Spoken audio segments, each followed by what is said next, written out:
Test 3. You will hear a number of different recordings, and you will have to answer questions on what you hear. There will be time for you to read the instructions and questions, and you will have a chance to check your work. All the recordings will be played once only. The test is in 4 sections. At the end of the test, you will be given 10 minutes to transfer your answers to an answer sheet. Now turn to Section 1. Section 1. You will hear a woman telephoning a tourist office to ask about free activities. First, you have some time to look at questions 1 to 6.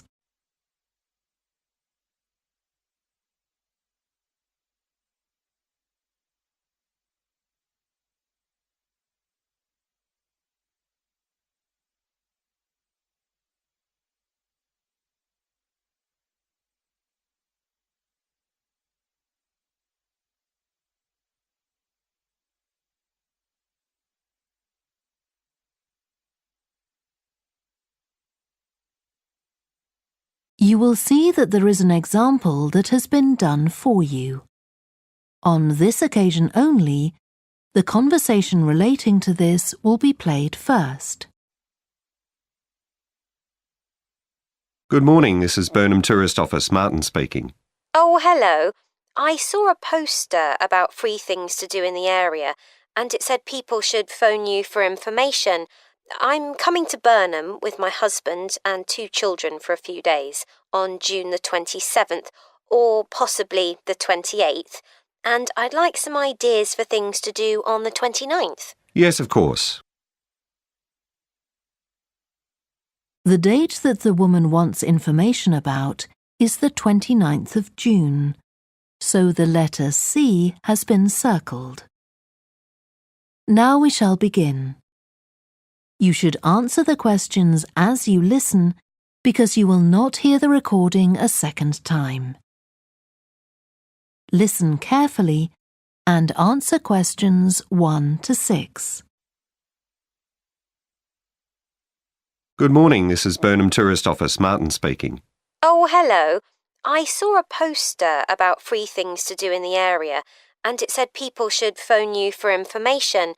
I'm coming to Burnham with my husband and 2 children for a few days on June the 27th, or possibly the 28th, and I'd like some ideas for things to do on the 29th. Yes, of course. OK. Then let's start with a couple of events especially for children. The art gallery is holding an event called Family Welcome that day, when there are activities and trails to use throughout the gallery. That sounds interesting. What time does it start? The gallery opens at 10 and the Family Welcome event runs from 10:30 until 2 o'clock. The gallery stays open until 5, and several times during the day they're going to show a short film that the gallery has produced.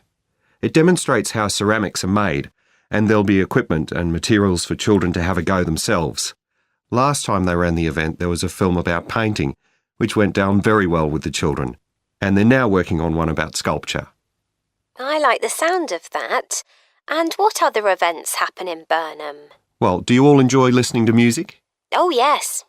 Well, there are several free concerts taking place at different times, 1 or 2 in the morning, the majority at lunchtime and a couple in the evening, and they range from pop music to Latin American. The Latin American could be fun. What time is that? It's being repeated several times in different places.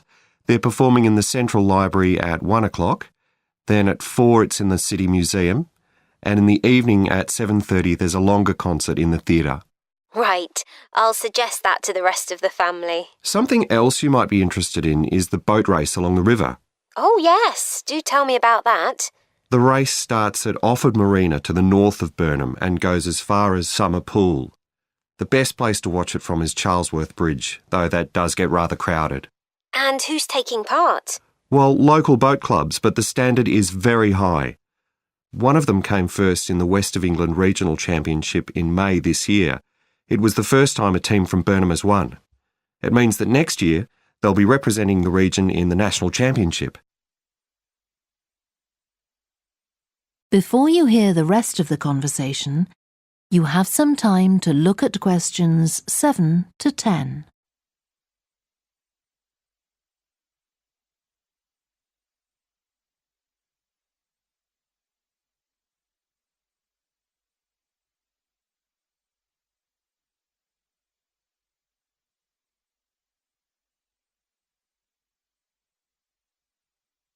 Now listen and answer questions 7 to 10. Now, I've heard something about Paxton Nature Reserve. It's a good place for spotting unusual birds, isn't it? That's right, throughout the year. There is a lake there as well as a river, and they provide a very attractive habitat. So it's a good idea to bring binoculars if you have them. And just at the moment, you can see various flowers that are pretty unusual. The soil at Paxton isn't very common. They're looking good right now. Right. My husband will be particularly interested in that.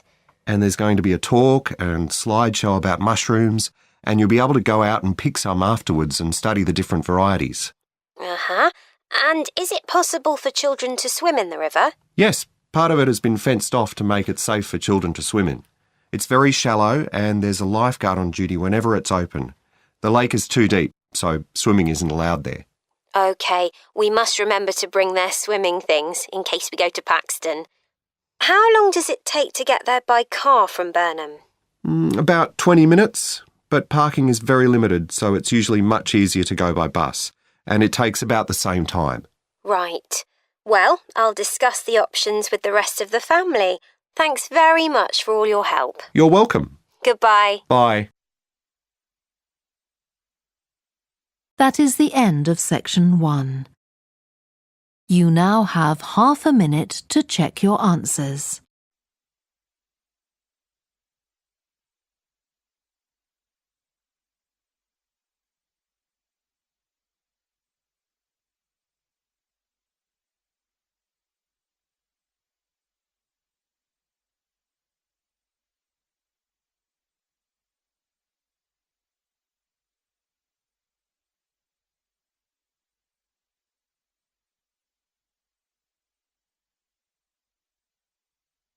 Now turn to section 2. Section 2. You will hear a talk given by a woman called Shona Ferguson about changes in a town called Barford. First, you have some time to look at questions 11 to 15.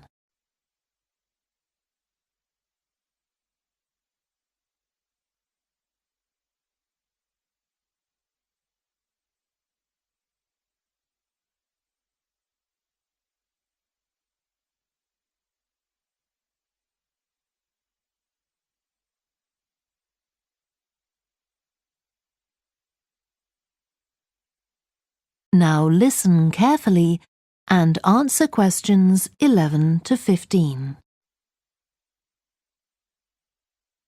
First of all, let me thank you all for coming to this public meeting to discuss the future of our town.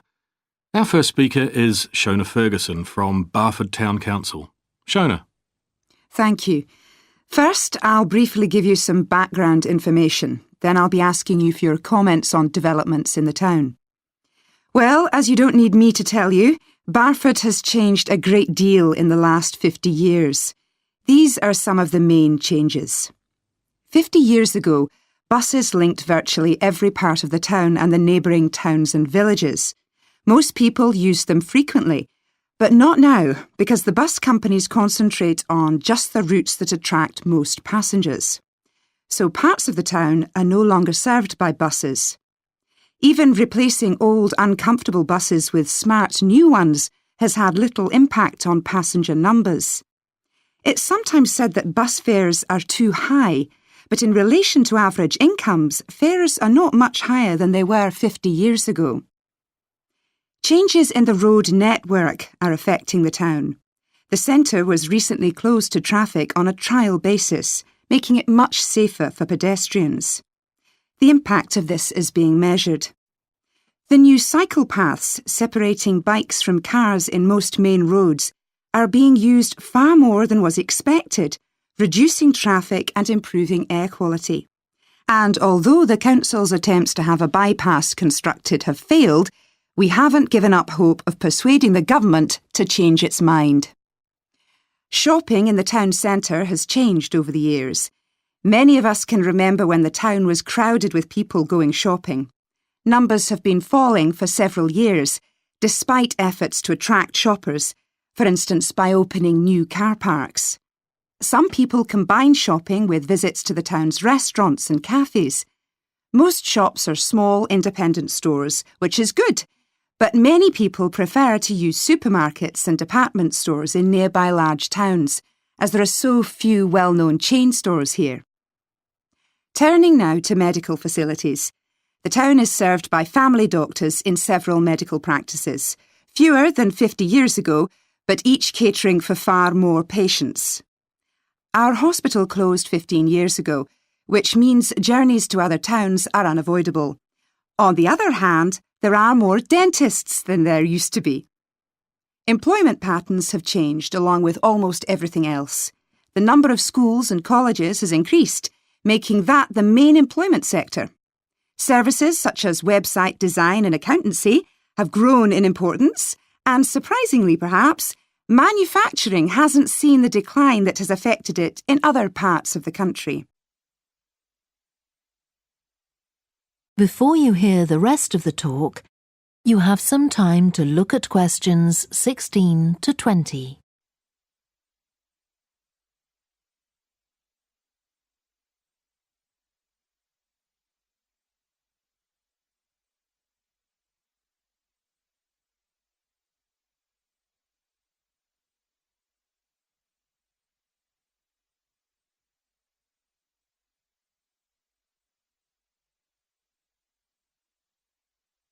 Now listen and answer questions 16 to 20. Now I'll very quickly outline current plans for some of the town's facilities, before asking for your comments. As you'll know if you regularly use the car park at the railway station, it's usually full. The railway company applied for permission to replace it with a multi-storey car park, but that was refused. Instead, the company has bought some adjoining land, and this will be used to increase the number of parking spaces. The Grand, the old cinema in the High Street, will close at the end of the year and reopen on a different site. You've probably seen the building under construction. The plan is to have 3 screens with fewer seats rather than just the one large auditorium in the old cinema.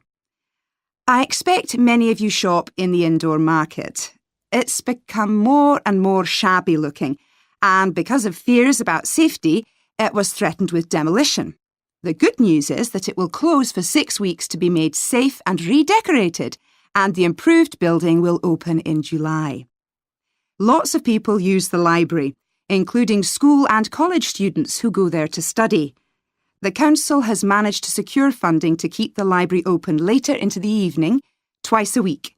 We would like to enlarge the building in the not-too-distant future, but this is by no means definite. There's no limit on access to the nature reserve on the edge of town, and this will continue to be the case. What will change, though, is that the council will no longer be in charge of the area. Instead, it will become the responsibility of a national body that administers most nature reserves in the country. OK, now let me ask you if you have... That is the end of section 2. You now have half a minute to check your answers.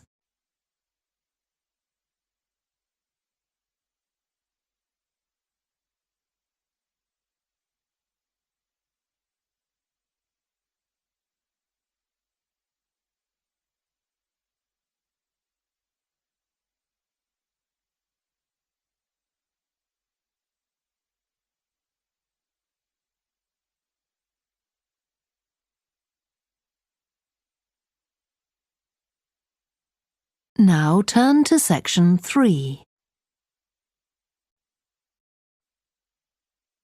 Section 3. You will hear two students called Helen and Jeremy, who are studying creative writing, discussing a project for their course which involves writing and illustrating stories for children. First, you have some time to look at questions 21 to 26.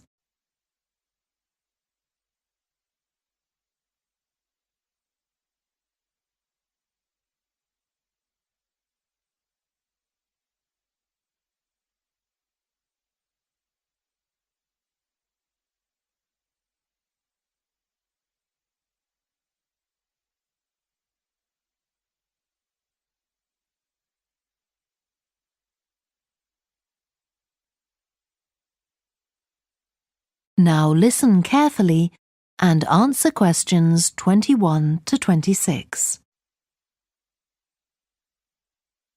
Hello, Helen. Sorry I'm late. Hi, Jeremy, no problem. Well, we'd better work out where we are on our project, I suppose. Yeah, I've looked at the drawings you've done for my story, The Forest, and I think they're brilliant. They really create the atmosphere I had in mind when I was writing it. Oh, I'm glad you like them. There are just a few suggestions I'd like to make. Go ahead. Now, I'm not sure about the drawing of the cave. It's got trees all around it, which is great, but the drawing's a bit too static, isn't it? I think it needs some action. Yes, there's nothing happening. Perhaps I should add the boy, Malcolm, isn't it? He would be walking up to it. Yes, let's have Malcolm in the drawing. And what about putting in a tiger? The one that he makes friends with a bit later. Maybe it could be sitting under a tree, washing itself. And the tiger stops in the middle of what it's doing when it sees Malcolm walking past. That's a good idea. OK, I'll have a go at that. Then there's the drawing of the crowd of men and women dancing. They're just outside the forest, and there's a lot going on. That's right. You wanted them to be watching a carnival procession, but I thought it would be too crowded. Do you think it works like this? Yes, I like what you've done. The only thing is, could you add Malcolm to it without changing what's already there? What about having him sitting on the tree trunk on the right of the picture? Yes, that would be fine. And do you want him watching the other people? No, he's been left out of all the fun, so I'd like him to be crying. That'll contrast nicely with the next picture where he's laughing at the clowns in the carnival. Right, I'll do that.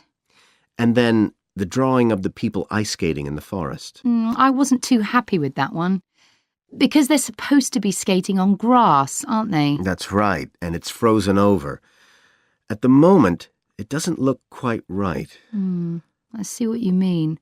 I'll have another go at that. And I like the wool hats they're wearing. Maybe you could give each of them a scarf as well? Yeah, that's easy enough. They can be streaming out behind the people to suggest they're skating really fast. Great. Well, that's all on the drawings. Right. So you finish writing your story and I just need to finish illustrating it, and my story and your drawings are done. Before you hear the rest of the discussion, you have some time to look at questions 27 to 30.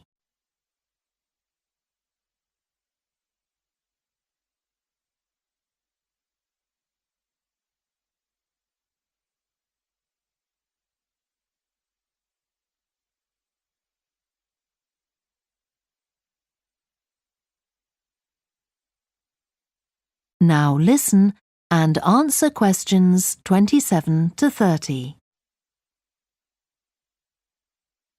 So the next thing is to decide what exactly we need to write about in the report that goes with the stories and how we're going to divide the work. Right, Helen.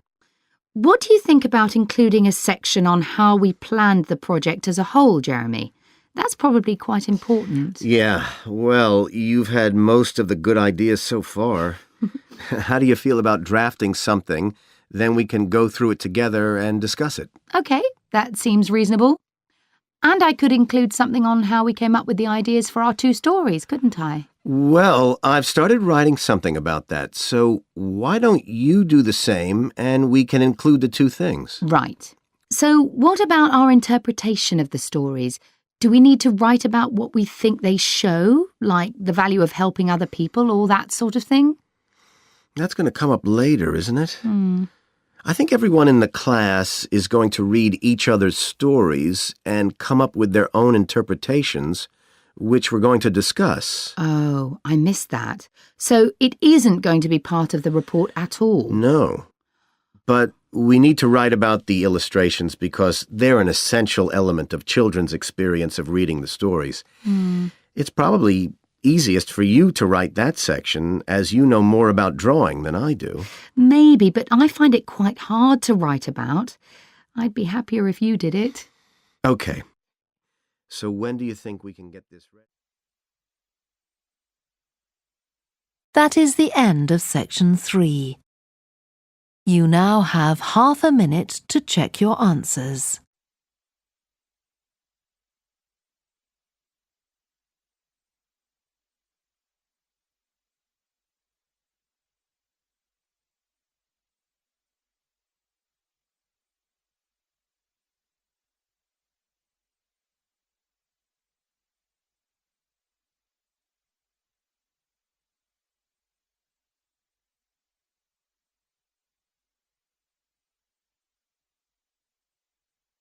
Now turn to section 4. Section 4. You will hear part of a lecture to business students about the use of one particular type of research known as ethnography. First, you have some time to look at questions 31 to 40.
Now listen carefully and answer questions 31 to 40.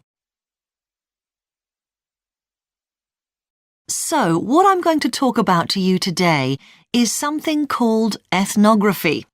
This is a type of research aimed at exploring the way human cultures work. It was first developed for use in anthropology, and it's also been used in sociology and communication studies.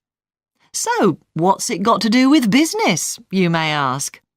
Well, businesses are finding that ethnography can offer them deeper insight into the possible needs of customers, either present or future, as well as providing valuable information about their attitudes towards existing products. And ethnography can also help companies to design new products or services that customers really want. Let's look at some examples of how ethnographic research works in business. One team of researchers did a project for a company manufacturing kitchen equipment. They watched how cooks used measuring cups to measure out things like sugar and flour. They saw that the cooks had to check and recheck the contents because although the measuring cups had numbers inside them, the cooks couldn't see these easily. So a new design of cup was developed to overcome this problem, and it was a top seller. Another team of ethnographic researchers looked at how cell phones were used in Uganda, in Africa. They found that people who didn't have their own phones could pay to use the phones of local entrepreneurs. Because these customers paid in advance for their calls, they were eager to know how much time they'd spent on the call so far. So the phone company designed phones for use globally with this added feature. Ethnographic research has also been carried out in computer companies. In one company, IT systems administrators were observed for several weeks. It was found that a large amount of their work involved communicating with colleagues in order to solve problems, but that they didn't have a standard way of exchanging information from spreadsheets and so on. So, the team came up with an idea for software that would help them to do this. In another piece of research, a team observed and talked to nurses working in hospitals. This led to the recognition that the nurses needed to access the computer records of their patients no matter where they were. This led to the development of a portable computer tablet that allowed the nurses to check records in locations throughout the hospital. Occasionally, research can be done even in environments where the researchers can't be present. For example, in one project done for an airline, respondents used their smartphones to record information during airline trips, in a study aiming at tracking the emotions of passengers during a flight.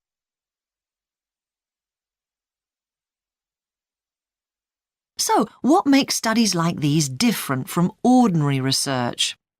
Let's look at some of the general principles behind ethnographic research in business. First of all, the researcher has to be completely open-minded. He or she hasn't thought up a hypothesis to be tested, as is the case in other types of research. Instead, they wait for the participants in the research to inform them. As far as choosing the participants themselves is concerned, that's not really all that different from ordinary research. The criteria according to which the participants are chosen may be something as simple as the age bracket they fall into, or the researchers may select them according to their income, or they might try to find a set of people who all use a particular product, for example. But it's absolutely crucial to recruit the right people as participants. As well as the criteria I've mentioned, they have to be comfortable talking about themselves and being watched as they go about their activities. Actually, most researchers say that people open up pretty easily, maybe because they're often in their own home or workplace. So, what makes this type of research special is that it's not just a matter of sending a questionnaire to the participants. Instead, the research is usually based on first-hand observation of what they are doing at the time. But that doesn't mean that the researcher never talks to the participants. However, unlike in traditional research, in this case, it's the participant rather than the researchers who decides what direction the interview will follow. This means that there's less likelihood of the researcher imposing his or her own ideas on the participant. But after they've said goodbye to their participants and got back to their office, the researcher's work isn't finished. Most researchers estimate that 70 to 80% of their time is spent not on the collecting of data, but on its analysis, looking at photos, listening to recordings and transcribing them, and so on. The researchers may end up with hundreds of pages of notes. And to determine what's significant, they don't focus on the sensational things or the unusual things. Instead, they try to identify a pattern of some sort in all this data and to discern the meaning behind it. This can result in some compelling insights that can, in turn, feed back to the whole design process. That is the end of section 4. You now have half a minute to check your answers.